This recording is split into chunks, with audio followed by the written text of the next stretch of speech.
शर्मा जी के घर में आज काफी चहल पहल थी, क्योंकि आज शर्मा जी अपने बेटे दीपक के लिए लड़की देखने जाने वाले थे। शर्मा जी की पत्नी रमा जी भी बहुत उत्साहित थी अपनी होने वाली बहू से मिलने के लिए, क्योंकि जिन लोगों ने उन्हें ये रिश्ता बताया था उन्होंने कहा था कि लड़की दिखने में बेहद खूबसूरत है, और यही सोचकर शर्मा जी और उनका परिवार काफी खुश था। कुछ ही देर बाद शर्मा जी कमलेश जी के यहाँ पर पहुँच जाते हैं उनकी बेटी को देखने के लिए। अरे आइए आइए शर्मा जी, आप लोगों का ही इंतजार था। नमस्कार कमलेश जी, ये मेरा बेटा दीपक है। बहुत अच्छी कंपनी में नौकरी करता है मेरा बेटा। आपसे मिलकर बहुत खुशी हुई बेटा।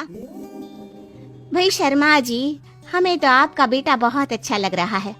दीपक बेटा, हमारी बेटी भी बहुत खूबसूरत है, तुम्हें एक ही बार में पसंद आ जाएगी। बस अभी आती ही होगी तुम्हारे लिए चाय लेकर। सही कह रही हैं बहन जी, जिन लोगों ने आपकी बेटी के रिश्ते के बारे में बताया उन्होंने पहले ही इतनी तारीफ कर दी है कि बस हम तो अपने आप को रोक ही नहीं पाए।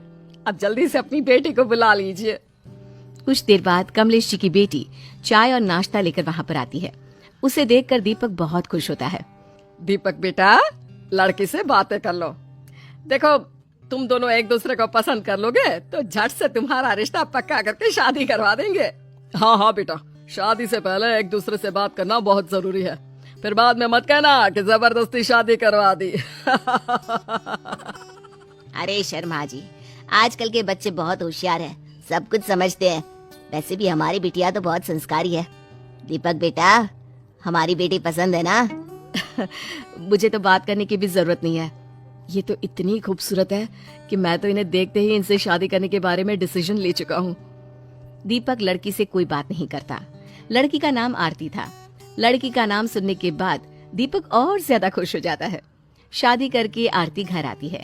गृह प्रवेश के समय जब आरती घर के अंदर आने लगती है, बहू, जरा ये कलश अपने पैर से गिराकर अंदर आ जाओ, आज से ये घर तुम्हारा है। आरती ने अपने पैर से जोरदार टक्कर मारकर कलश को उठाकर हवा में फेंक दिया। अरे, ये तुमने क्या किया?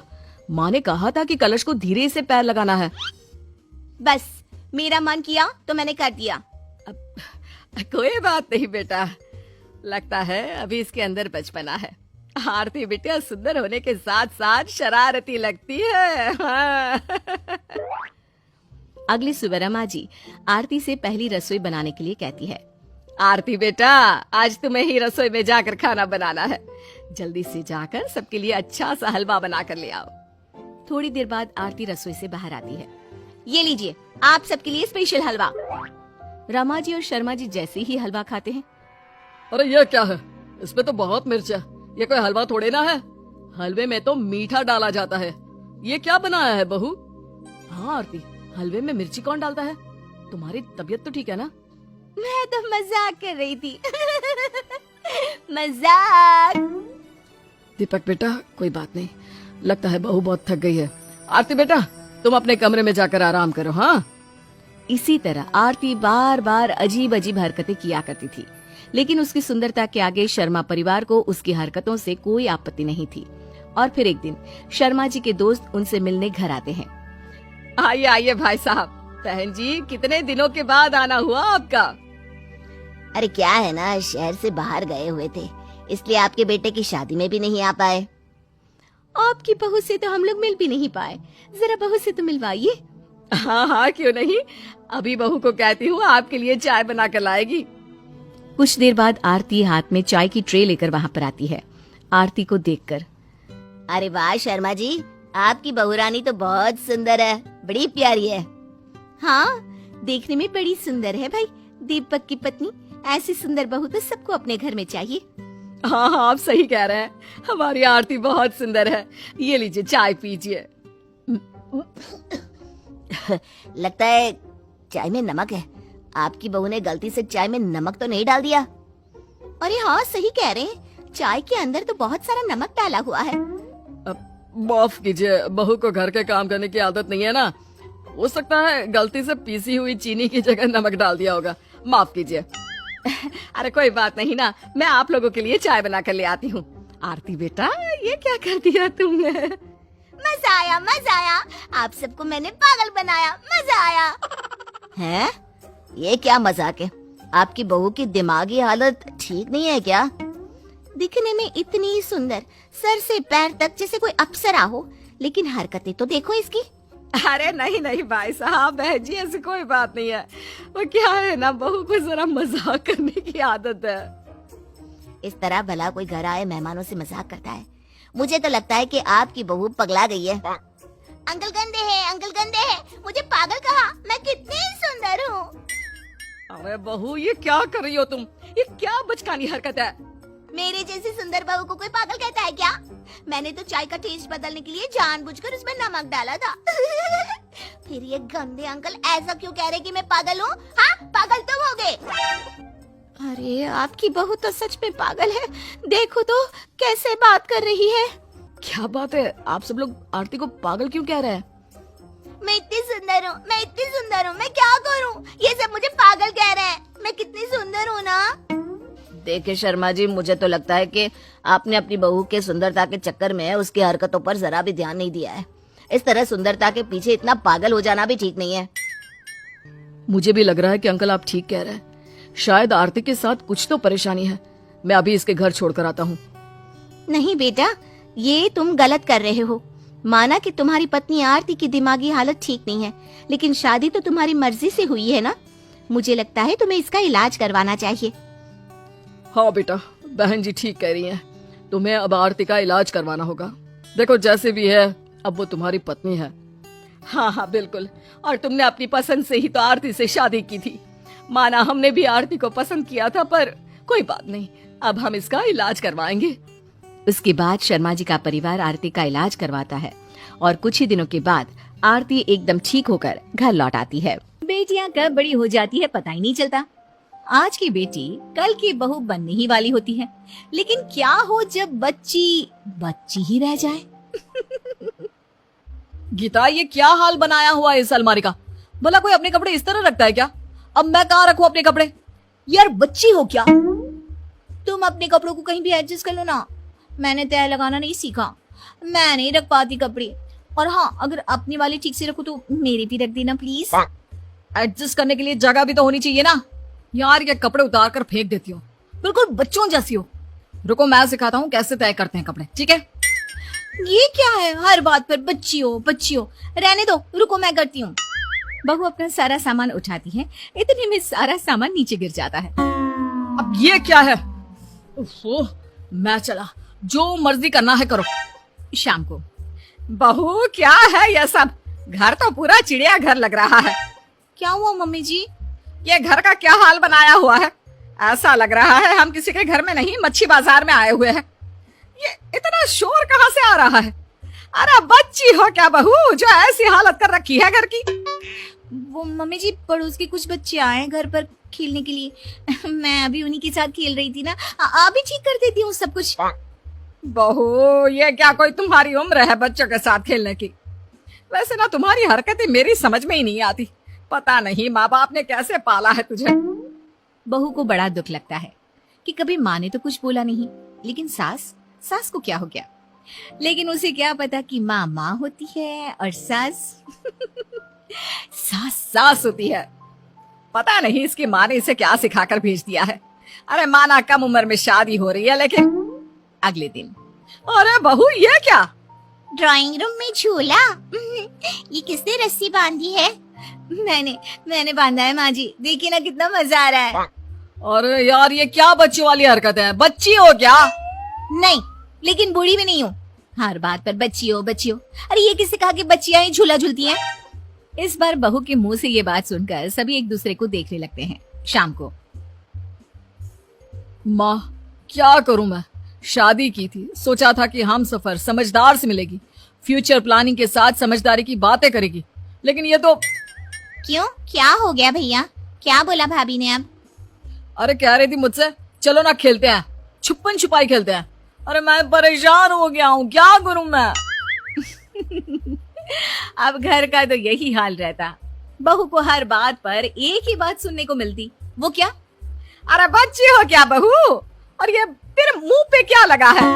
बहू जल्दी से मुंह साफ करके कहती है, क्या लगा है माँ जी? कुछ तो नहीं। भाभी मिट्टी खाती है, वो भी गमले की खोद खोद कर देखा था मैंने। हाय हाय छी, न जाने कौन कौन से कीड़े मकोड़े होते हैं उसमें। अरे ये क्या खाती है बहू, तेरे पेट में कीड़े हैं क्या? कैसी बात कर रही है माँ जी? और अगर कीड़े हैं भी तो ये मिट्टी वाला कीड़ा पेट में जाकर उन कीड़ों को खा लेगा। बहू की बात तो कमाल की थी। ससुराल के लोग उसकी इस हरकत से परेशान रहते हैं। और फिर एक दिन, कमल देखो ना, मुझे ये ड्रेस बहुत पसंद आई है, मैं इसे खरीद लूं क्या? इतना महंगा? अरे तुम्हारा दिमाग तो नहीं फिर गया? अभी अभी शादी हुई है, इतने कपड़े पहले से है तुम्हारे पास? लेकिन बहू तो बच्चों की तरह जिद पर उतर आती है। नहीं नहीं नहीं, मैं नहीं मानने वाली, मुझे चाहिए मतलब चाहिए मतलब चाहिए। यहाँ तक तो फिर भी ठीक था, लेकिन जब पति नहीं मानता तो वो किसी बच्ची की तरह जमीन पर बैठ जाती है और नहीं दिलाओगे तो मैं यहीं जमीन पर लेट जाऊंगी। हाय रे जमाना और बहू का नाटक। पति तो सर पकड़ लेता है, उसे लगता है जैसे किसी बच्ची को घुमा रहा है जो खिलौने की जिद कर रही है। फिर तो क्या तुम अपनी ये जिद नहीं छोड़ सकती?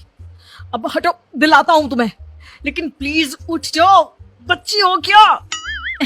फिर एक दिन, अरे मेरी फाइल कहाँ गई? कल यहीं तो रखी थी। गीता, एक मिनट इधर आना। क्यों, क्या हुआ? कुछ ढूंढ रहे हो क्या? हाँ, क्या तुमने मेरी ब्लैक रंग की फाइल देखी? वो मिल नहीं रही। वो फाइल कहीं ये तो नहीं? अरे हाँ, यही तो है। पति फाइल लेने आ ही रहा होता है लेकिन बीवी फाइल नहीं देती। ऐसे कैसे दे दूं? कल तुमसे मैंने वो ड्रेस खरीदने के लिए कहा था मगर तुमने मना कर दिया था। अरे बच्ची हो क्या? देखो गीता, ये समय इस वक्त खेलने का नहीं है। लाओ मुझे फाइल दे दो, मुझे ऑफिस के लिए देर हो रही है।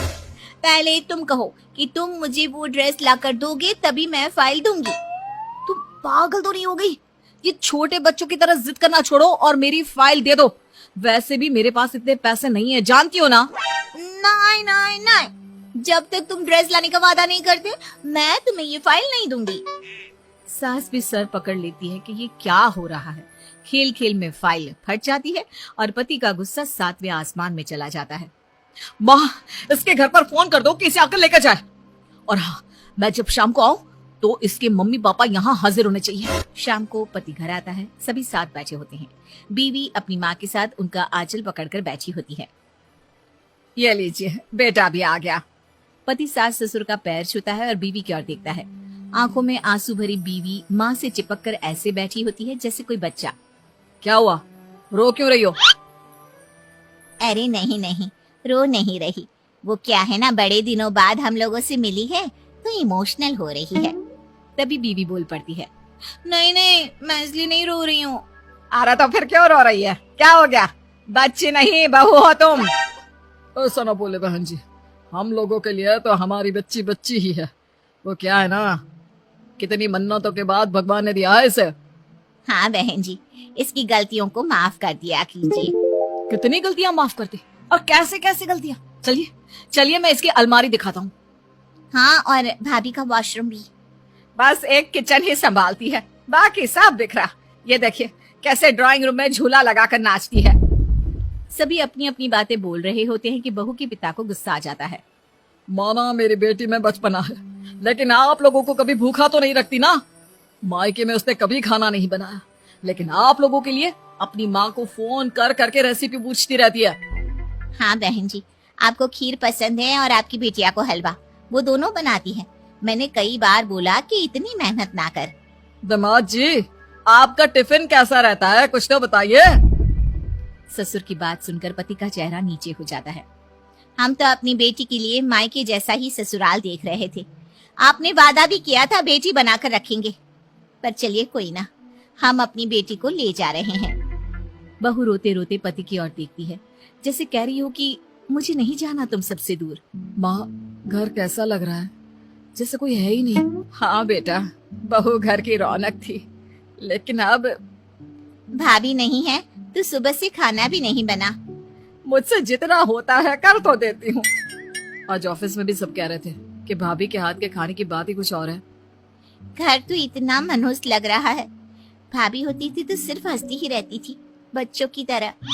जा बेटा, उसे ले आ, वो भी घर की बेटी ही है। पति और सास बहू के घर जाते हैं, जहाँ बहू पहले ही सामान पैक कर खड़ी होती है। तुझे कैसे पता कि हम आ रहे हैं? नहीं माँ जी, मैं आ रही थी, मुझे आप लोगों की याद आ रही थी। अब मेरा घर तो वही है ना। पति बीवी की मासूमियत देखकर उसे गले लगा लेता है।